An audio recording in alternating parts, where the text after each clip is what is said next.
Gente, bom dia. Eu vou pedir desculpa porque eu fui afetado por uma forte gripe de ontem para hoje, então eu tô meio afônico. Nada me faz mais feliz do que falar sobre esse projeto. É um projeto que eu tenho dedicado aí há mais de 1 ano e meio. E então eu vou tirar, tô tentando tirar energia assim da onde não tem, mas para apresentar, então vocês me desculpem qualquer coisa aí. Fui realmente pego de surpresa com essa infecção, mas não é nada grave, então fiquem tranquilos. Bom, então quem aqui já ouviu eu falar sobre a Integrare? Nunca ninguém ouviu? Ouviu? O pessoal ali. Então, a Integrare, como o Marco falou anteriormente, ela é uma spin-off que foi fundada no Centro de Tecnologia da Informação Renato Archer. E ela tem 6 meses de sede. A gente tem uma sede própria há 6 meses. É uma empresa bem nova, apesar dos conhecimentos que são utilizados por ela já virem de longa data, né? O Marco conduz pesquisas em comportamento organizacional há mais de 20 anos. Então, hoje nós temos um time... Somos 2 fundadores, eu e ele, 2 pesquisadores de TI, 1 em estatística e 2 pesquisadores na área de humanas. A ideia do nosso empreendimento, né, é fazer um mix entre a academia e a parte prática, a parte de negócio.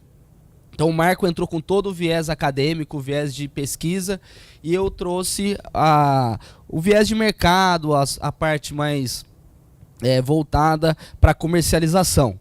E acabou gerando uma equipe bem multidisciplinar, né? A gente já teve algumas empresas atendidas nesse curto espaço de tempo. E a gente hoje conta com um forte networking com as principais universidades do Brasil e algumas universidades bem interessantes do mundo. Fazendo do nosso negócio uma empresa que tem chamado atenção assim, e dado orgulho para a gente que trabalha com isso, de poder, não vou ficar falando muito, eu vou mostrar direto a ferramenta, mas poder criar uma coisa que é realmente diferenciada em termos mundiais. A gente tem alguns feedbacks bem interessantes de empresas bem conceituadas assim no mundo, falando do nosso negócio, e eu vou mostrar para vocês, para que vocês compactuem ou não. Então, se vocês tiverem... quiserem contribuir aí, a gente fazer uma coisa mais dinâmica hoje, que eu não tô muito para dar show, então eu vou direto aqui na ferramenta, certo?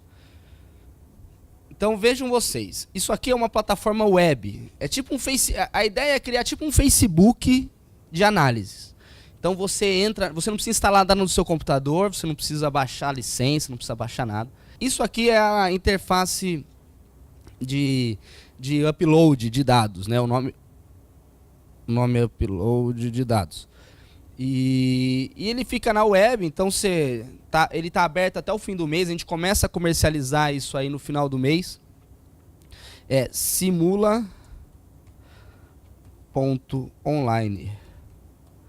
A gente põe, como a gente está terminando, algumas pequenas atualizações, /lastver, ele vai...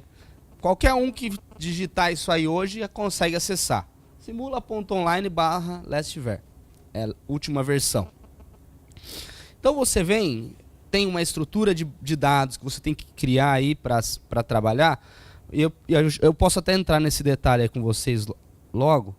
Mas a ideia é que você carregue um CSV que tem que seguir um determinado padrão, faz o upload, e ele vai te dar todas as competências que você listou, para que você entenda como ela se correlaciona com a produtividade de um negócio. Então vamos pensar nesse caso um exemplo bem simples, que seja o exemplo de venda de geladeiras. Então você quer entender como essa lista de competência se correlaciona com uma venda de uma geladeira, um vendedor, uma equipe de venda. Então você quer saber, então você tem inglês, espanhol, comunicação, escrita, proatividade, espírito de equipe, educação, resiliência, capacidade analítica, PowerPoint e Excel. Então vamos pensar aqui comunicação, proatividade e espírito de equipe. Aqui tem alguns outros funcionalidades, mas eu vou explicando com o passar do tempo. e você processa esses dados. Olha o que ele vai te dar aqui. Ó, do lado esquerdo, ele vai te dar como a comunicação se correlaciona com a produtividade de venda de geladeiras. Então ele fala assim, um vendedor que tem nível 1 de comunicação, nível 1 de comunicação seria a pessoa que se comunica de uma maneira pior que a pessoa que tem nível 3 de comunicação. Nível 3 seria o nível melhor. Quanto menor o nível, pior a competência naquele assunto. Então, a pessoa que tem nível 1 de comunicação vende em média 101 geladeiras.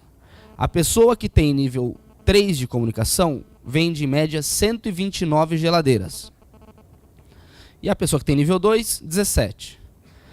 Depois a proatividade. A pessoa que tem nível 2 de proatividade vende em média 109 geladeiras. A pessoa que tem nível 3 de proatividade vende em média 130 geladeiras. E aí, espírito de equipe, a mesma análise. Do outro lado, tem um negócio que chama machine learning. Vocês já ouviram falar disso aí. É quando a máquina ajuda você a tomar decisão. Então ela te deu, do outro lado, uma sugestão. Ela falou assim, ó, você está falando de comunicação, proatividade e espírito de equipe, mas eu sugiro que você olhe para espanhol, educação e Excel. Por quê? Porque espanhol, o cara que tem nível 2 de espanhol, vende em média 101 geladeiras. E o cara que tem nível 3 de espanhol, vende em média 146 geladeiras. Então, a diferença entre o nível 2 e o nível 3 de espanhol é o que maximizaria o retorno por investimento naquela determinada competência. Então, o que você faz aqui para continuar nesse processo? Então, você fala assim, ah, beleza, então analisei o gráfico e eu achei que espanhol é o índice, é o fator mais interessante. Então, a gente vai do nível 2 para o nível 3. Então ele vai te dar aqui embaixo, aí entra a parte que o Marco falou das estatísticas mais avançadas, né? São cálculos que são já desenvolvidos aí, que eles fazem algum intervalo de confiança, cálculo de risco, de probabilidade. Então qual a probabilidade de você investir nessa determinada competência e não trazer o retorno esperado? São cálculos que são fáceis de entender, mas que não são fáceis de se executar. Então você tem lá, saindo do nível 2 para o nível 3 de espanhol, você ganharia em média 44,94, ou venderia 44,94 geladeiras em média por funcionário, podendo variar entre 48 e 41 geladeiras. Com o risco de 56% de você investir, fazer essa transição e não ter o resultado esperado. Esse cálculo do risco, ele tem que ser... Eu gosto de fazer um parênteses sobre ele, porque não existe nada que... Quando você vai falar de futuro, você sempre tem um risco atrelado. O futuro, ele é imponderável, ele é imprevisível. Assim, você pode ter uma ideia do que vai acontecer, mas nunca uma certeza. Nada que você, quando você fala de futuro, nada tem risco zero. Por exemplo, investir na poupança não tem risco. Depende, se o Collor voltar a ser presidente, talvez tenha. Então, o risco, investir no tesouro direto, não tem risco. Talvez, se o Brasil pensar em dar calote na dívida pública, tenha. Então, o futuro sempre tem, sempre que você for ver uma previsão e ela não tem um cálculo de risco, ou não tem uma mensuração do risco associado a esse evento futuro, normalmente sai fora desse investimento. Então, se o investimento não tem risco, ele é arriscado demais para você. Porque se você não consegue entender o risco do futuro, então talvez não seja o negócio. Então, como que a gente lê esse indicador? Quando ele varia entre 30% e 70%. Então, 30% seria um investimento com baixo risco e 70% seria um investimento com muito risco. Entre 50% e 40%, aí ficaria numa faixa intermediária de risco. Tá? Vou começar a pintar isso aqui. E a gente parte para a simulação. Então, a gente imagina que a gente tenha 4 funcionários ali na equipe, né? 2 júniores e 2 plenos. e você queira capacitar todos eles. Então você vê assim, qual é o investimento necessário? A gente está falando de espanhol. Então qual é o investimento necessário para levar um elemento do nível 2 para o nível 3 de espanhol? Então a gente preenche isso aqui. Eu vou importar esses dados para agilizar o processo, mas você pode preencher na mão também. Então eu gasto R$500 para levar o cara do nível 1 para o nível 2, e ele traz cada geladeira que eu vendo, que eu produzo, gera um lucro para o negócio de R$200. Então você tem uma série histórica aqui dizendo da venda de geladeiras por pessoa, e você faz uma simulação. Com esse investimento, você vai ter um ganho médio de produtividade de 25% na venda de geladeiras, com um risco associado de 56%, e o tempo para retorno de investimento é quase imediato. É um investimento muito baixo para o retorno que ele vai trazer. Por quê? Porque cada um desses vendedores vai sair de 116 geladeiras e vai começar a vender 144. Então, se você vendia 116 geladeiras, vai começar a vender 144, você multiplica isso por 200, você vê quanto você vai ganhar por mês a partir do tempo que você consiga transformar esse cara. E aí você tem alguns cálculos financeiros aqui, o volume de retorno financeiro, então seria R$70 mil, o retorno de investimento, o tempo, as curvas, né, de futuras, então o azul é o atual, o amarelo é o simulado, e aí você faz. Esses dados são dados que eu mesmo gerei, né, para fazer sentido. Então eu vou mostrar agora isso aqui aplicado e algumas outras funcionalidades que a gente tem. Um dado de uma empresa. Eu transformei as informações para deixar elas mais... Elas são sigilosas, eu não gosto de falar sobre elas. Então eu classifiquei aqui em habilidades, conhecimentos e atitudes. Então eu vou pegar uma habilidade, um conhecimento e uma atitude. Aqui a gente seleciona o algoritmo, a forma que a gente quer que a máquina decida por nós. Então esse intra é um método de regressão, esse é a nova não paramétrica, é um método que maximiza a variância dos dados. Stepwise é uma forma que entende qual é a melhor equação, quais são os melhores fatores que determinam, que ajudam a explicar a variável e a resposta, e Spearman são os fatores que mais se correlacionam com a variável. Correlaciona quanto mais ele cresce, mais a variável resposta cresce. Quanto mais ele decresce, ou pode ser uma correlação positiva ou negativa. Então você seleciona o algoritmo de machine learning que você quer, selecionar Stepwise, e você seleciona se a variável é crescente ou decrescente. Tempo. Quanto menos tempo para se executar uma tarefa, melhor. Faturamento. Quanto mais faturamento para se executar uma tarefa, ou mais faturamento uma empresa tem, melhor. Então, essa variável que a gente vai fazer, ela é decrescente. Quanto menos tempo que os indivíduos levavam para fazer as tarefas, melhor para a empresa. E a gente processa. Então, olha que interessante. Eu selecionei a habilidade 1, conhecimento e atitude 1, e o algoritmo está me dizendo que o interessante é a habilidade 7, o conhecimento 5 e o conhecimento 7. Esses são os fatores. Mas aí que entra, por isso que a gente ainda não acredita 100% nesses algoritmos de machine learning, né? Porque a gente está falando que a variável é decrescente, só que o algoritmo ele nos dá única e exclusivamente o maior gap entre as variáveis. Ele não sabe entender se a variável é crescente ou decrescente. Então você tem que fazer esse processo de seleção. Pô, do que eu selecionei, a habilidade X7 é a mais relevante para o negócio. Então você pega ela, faz o...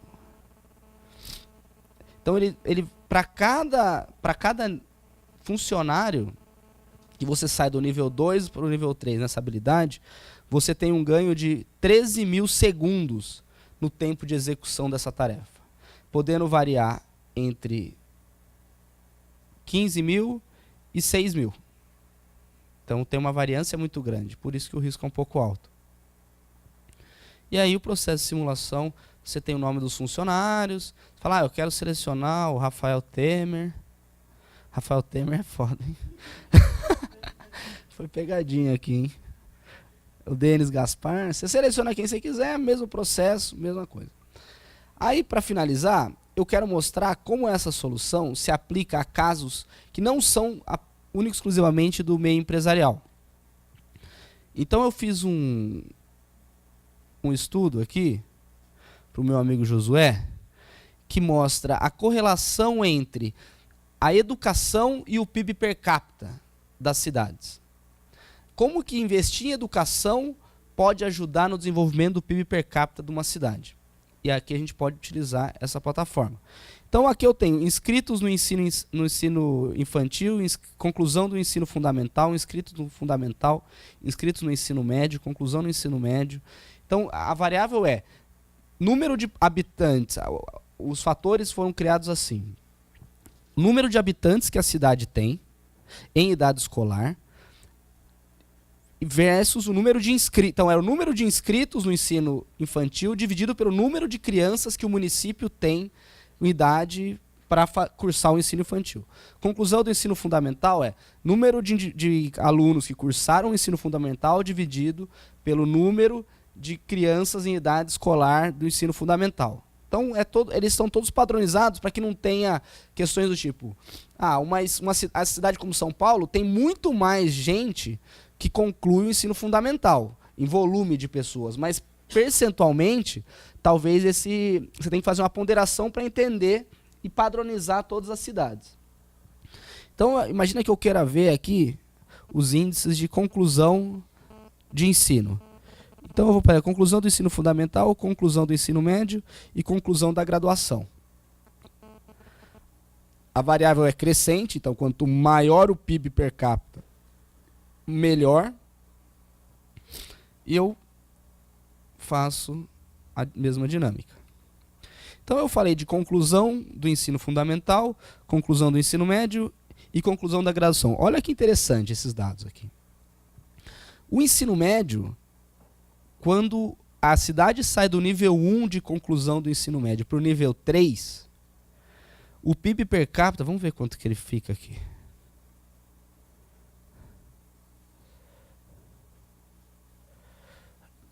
O PIB per capita aumenta R$4.000 por indivíduo. Quer dizer, um sexto, né? Você coloca aí 20% de incremento no PIB per capita do município, se você sair do nível, de você aumentar o número de indivíduos que concluíram o ensino médio. É o poder que a educação tem de transformar a economia. Então, essa ferramenta acaba sendo uma plataforma que você consegue ter subsídio para discutir política pública, você consegue ter subsídio para discutir investimento em desenvolvimento humano, investimento em sustentabilidade, tudo de uma forma super simples, são estatísticas extremamente complexas e que dão resultados que são... Tá aí, olha o risco, né, nessa variável. Olha como o risco é baixo de se investir em educação. É provado matematicamente que investir em educação, cientificamente, isso é um método que Descartes inventou lá em 1700, de método científico, né? Então, tá aqui, ó, como investir em educação pode trazer ganhos para a sociedade como um todo. E aí faz a simulação, faz as coisas todas. Eu vou finalizar já. Só voltar aqui. Para terminar. Hoje a gente tem agora 4 novas funcionalidades, né, para ficar pronta, que é gestão de recrutamento e seleção, gestão de saúde, gestão de turnover e gestão esportiva. Errei. A gente tem uma meta aí de conseguir até 2.000 usuários até o final do ano que vem. Esse aqui eu não vou falar. Eu ia falar, mas é um caso que a gente fez das Olimpíadas. Olha que interessante, usando esses mesmos métodos aí, né? Estão mostrando, olha como o desenvolvimento social se correlaciona com a performance olímpica. Países que têm nível 1 de desenvolvimento social tem uma média de medalhas muito menor que países que têm nível 4 de desenvolvimento social. Isso são dados da ONU. E a gente fez uma modelagem estatística aí, e a gente chegou que, através de educação... Ô, Rafael... Tá foda, hein? Através de educação, anos na escola e tamanho da população, você consegue descrever a performance olímpica de países com esse negócio. Então, ó, o Brasil é o único país... Olha que interessante, o Brasil é o único país que tem nível 2 de educação e nível 4 de ano na escola. A gente passa muitos anos na escola e não aprende. Olha que coisa. É o único país do mundo que tem isso, pela ONU. E a gente tem uma população muito alta. Então a gente chegou que, de acordo com as características sociodemográficas do Brasil, o Brasil ganharia 20 medalhas, podendo variar entre 15 e 28. E aí a performance olímpica brasileira, o Brasil ganhou 19 medalhas. Então a gente chegou, o resultado, estatisticamente falando, é certeiro, assim, sabe? Porque a performance olímpica, a performance esportiva, ela é multidimensional demais. Porque você não depende só de você, você depende do seu concorrente. Qualquer um aqui pode correr contra o Bolt 1 milhão de vezes, vai perder 1 milhão de vezes. Não tem o que você faça que você possa ganhar de um cara que é fisicamente melhor que você ou mais preparado que você. Aí, olha que interessante isso aqui também. O Brasil gastou 36 bilhões com as Olimpíadas de reais. O custo para manter um jovem na escola durante o ano todo é de 3 mil dólares, 11.355 reais. O Brasil tem hoje 28 milhões de jovens e crianças fora da escola. Então, se tivesse usado esses 36 bilhões que foi feita a Olimpíada para investir em educação, e essa educação fosse efetiva, né, a gente conseguiria aumentar nossa performance olímpica em 400%. E traria um retorno de até 59 medalhas para o Brasil, se a gente conseguisse elevar o nosso nível de educação. E aí, o interessante é que a gente chegou o algoritmo deu pra gente, o valor é 19,98 medalhas. E tem um negócio na estatística que fala assim, se não passou, quando é número inteiro, né, não existe 19,98 medalhas. Quando é número inteiro, é uma linha, né, são duas linhas. Ou você arredonda pra cima, ou pra baixo, né, se for babado de 50. Ou tem uma linha que fala, se você não passar a barreira dos 20, é porque a previsão não tem a força necessária para suprir a barreira dos 20. E aí o Brasil perdeu a semifinal do futebol feminino nos pênaltis. Então é o 98, era isso. Tô brincando, né? Também não é assim. E tem uma outra coisa que é interessante, que a gente previu um intervalo de confiança, né? Então era entre 14 e 27 medalhas que o Brasil ganharia. E 5 dos 12 atletas que eram apontados como favoritos pela grande maioria dos especialistas não medalharam. Então, a performance foi 19, mas podia ter sido 24. E... como que é o outro? 4 dos que ganharam de fato medalha não eram apontados por nenhum especialista. Vocês acompanharam o cara do Taekwondo? Eu acompanhei essa Olimpíada, eu falava que eu estava validando o modelo. Mas eu estava acompanhando... E aí, 4 atletas que ganharam medalha não foram apontados por nenhum especialista como possível medalhista. Então podia ter sido 15. Então é isso que para mim é o principal ganho assim, em termos científicos, né, em termos tecnológicos, em termos da solução. Acertar o 20 ali no 19 é legal, mas conseguir descrever a curva da performance olímpica de um país, usando métodos quantitativos, é que é o mais, para mim, o mais assim, interessante, né? A maior conquista que a gente obteve. E aí as pessoas, as instituições que previram, né? O único que acertou foi o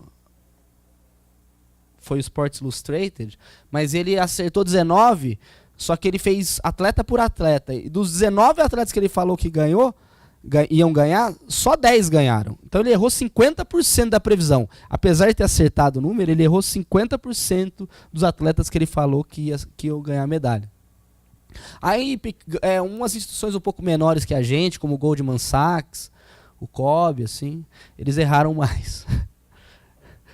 E aí, uma brincadeira que eu fiz aí, que esse algoritmo de machine learning, a gente fez um teste, assim. A gente usou o mesmo método, não foi feito para isso, mas a gente usou a mesma aplicação para tentar descrever a curva olímpica de todos os países que tem essas características. De nível 4, só o Brasil tem 2 de educação e 4 de população e 4 de anos na escola. Então a gente pegou países que tem nível 2 de educação e 4 de população e usou o algoritmo, uma coisa parecida, para tentar descrever a performance olímpica desses países. E a gente acertou 41% dentro do intervalo, né? O Netflix, a gente pegou o Netflix, quem assiste Netflix sabe que eles têm um algoritmo, é o algoritmo mais reconhecido de machine learning. A previsão de filmes, ele sugere para você, fala assim, ó, filmes sugeridos para você. E a gente pegou 54 usuários e perguntou, dessas 15 primeiras sugestões que o Netflix faz, quantas você tem interesse de assistir? E aí o número deu 36%. E para o Facebook a mesma coisa, né? Aqueles sugestões de amigos, né? Dos amigos que são sugeridos para você, quantos desses você tem interesse em adicionar, em conhecer?